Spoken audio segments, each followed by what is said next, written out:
Well, you know, there's really a reason why Psalm 23 is the most popular of all the 150 Psalms. The reason is that it packs a powerful message when you put it into practice. In fact, when you put it into practice, it actually changes your life. About 50 years ago, a guy named Reverend Charles Allen wrote a book, God's Psychiatry. In it, he talks about the power of these few words in the 23rd Psalm. He tells a story about a friend who came to see him one day. This friend was wrecked. He was totally messed up, nervous, tense, literally had worried himself sick. Even his doctor said, you know, really what you need to do is go see a minister. You know what, Greg? I think the mic is on the soundboard. The talkback mic. I'm getting a boom boom up here. You getting a boom boom? No. Right. You're the only boom boom. Okay. So where was I? Yes. All right. Reverend Allen, he tells his friend comes and visits him. He says, you know, a doctor would give you a prescription. He would write you a prescription. So that's what I'm going to do for you.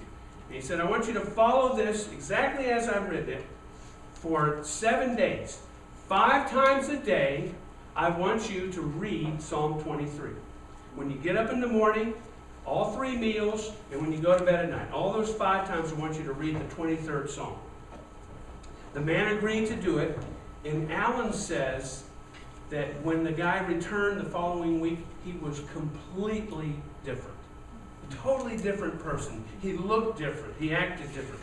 Well, that's enough to pique my interest. It should be enough to pique your interest to maybe memorize this psalm. And that's what we're doing through this series. We're memorizing the whole psalm, 1 verse at a time. Let's see where we are with it. Let's read it together, all right? The Lord is my shepherd, I shall not want.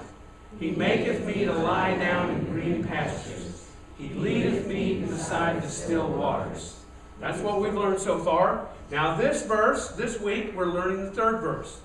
Let's do it together. He restoreth my soul. He leadeth me in the paths of righteousness for his name's sake. You sound good. Today's verse is about purpose. It's all about purpose. It's about having a direction in life. It's about how God can take a life going nowhere, or at least going in the wrong direction, and lead it somewhere great. There are truths in this one little verse that remind us of our great shepherd and the guidance he gives us, his sheep. The first thing I want to talk about, what the shepherd does for us, is he gets us back on our feet. Gets us up on our feet. Now, last week I talked about this guy, Philip Keller. He's a modern-day shepherd. He talks about how this is a problem with sheep getting on their feet. He says that sometimes a sheep will get turned over on its back and unable to get back up. It often happens in the weeks before a ewe gives birth, when their weight is all off kilter and extra. She will lie there, flailing away frantically, struggling to get back up on her feet without any success. Oddly, Keller says that sheep in this condition usually don't bleat for help. They don't even bleat. They don't go back.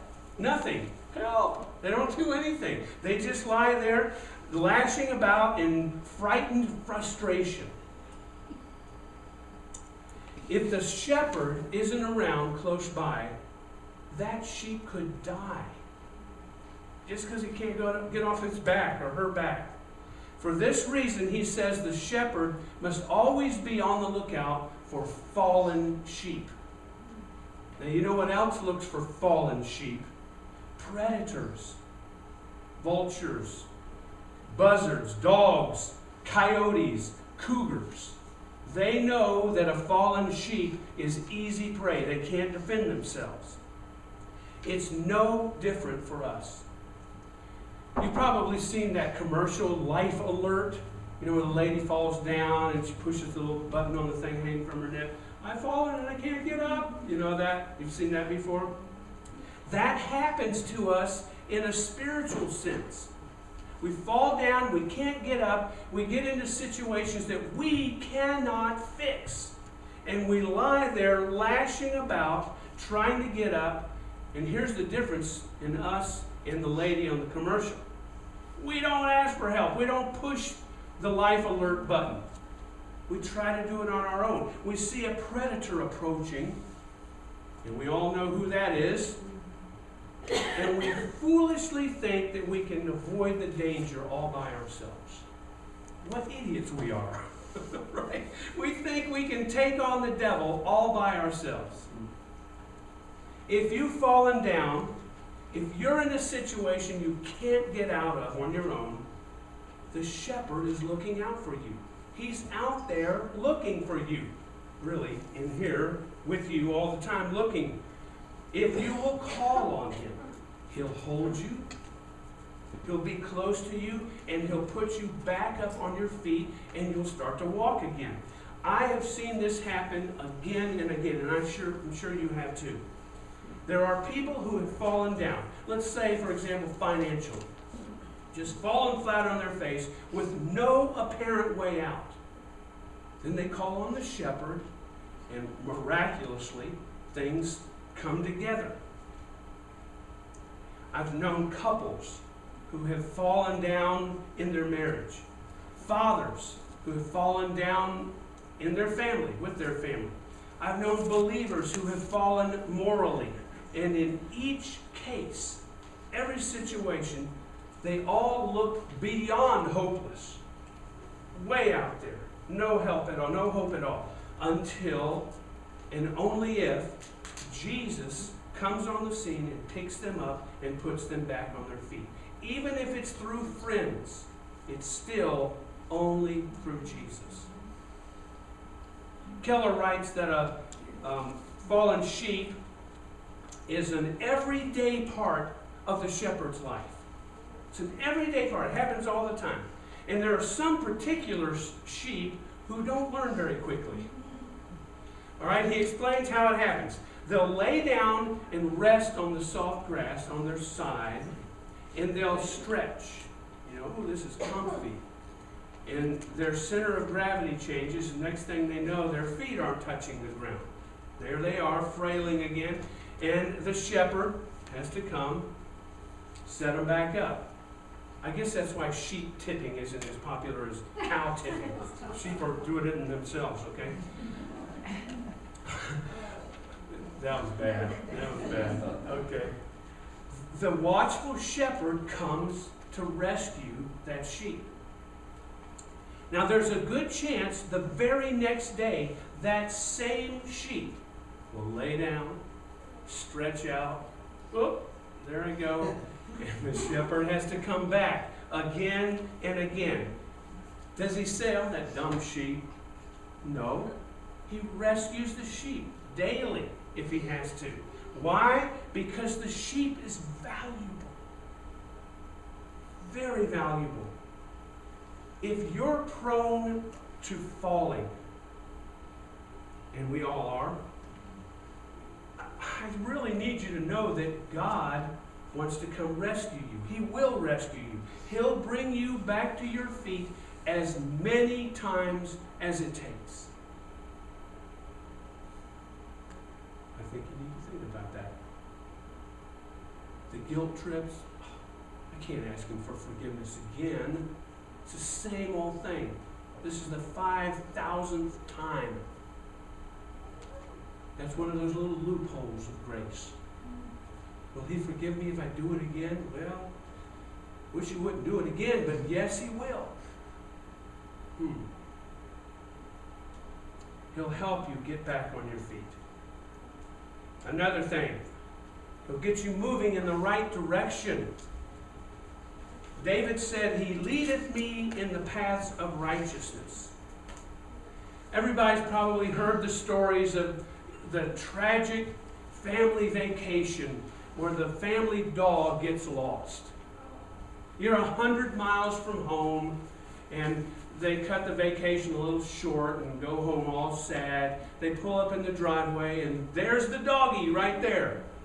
You know, some of those stories are exaggerated, some are urban legends, but I can tell you this happened to me. We had a family cat, and my mother taught private music lessons at the house.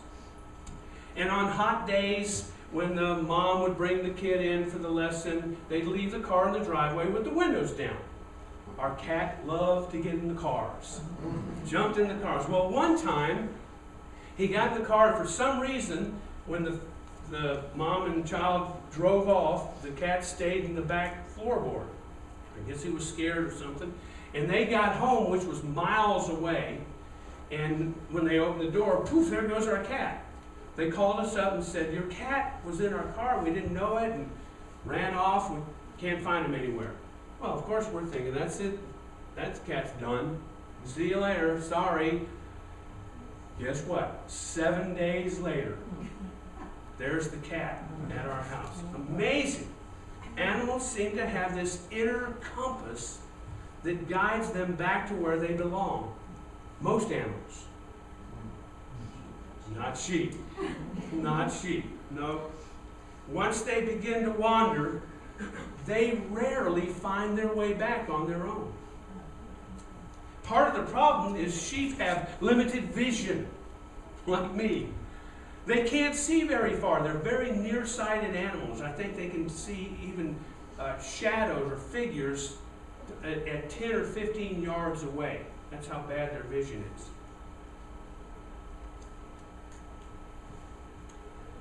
You know what they do see? What's right in front of them, right now, and that's it. So they're not very good at planning their future steps. Not very good at that. We have limited vision too.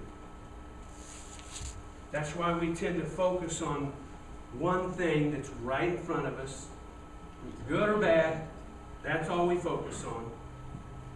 And we're not even aware, or oblivious is a better word, oblivious to what else is around us that's messing us up for the long haul. For example, some people are focused on nothing but their business, or making the next dollar, or achieving the next success.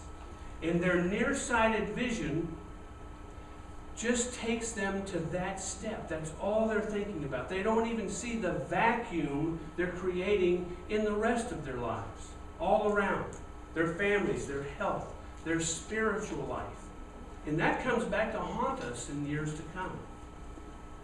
Think of your situation. Just kind of sit there and honestly contemplate. What do you see with your short distance vision? Is it the next party? Is it the next sale? Next job? When these things are in our nearsighted set of spiritual eyes, they ultimately lead us to wandering. Because they never deliver what they promise. The thing that's sitting there right in front of you doesn't deliver what it promises. We need a shepherd in our close range vision. We need him close.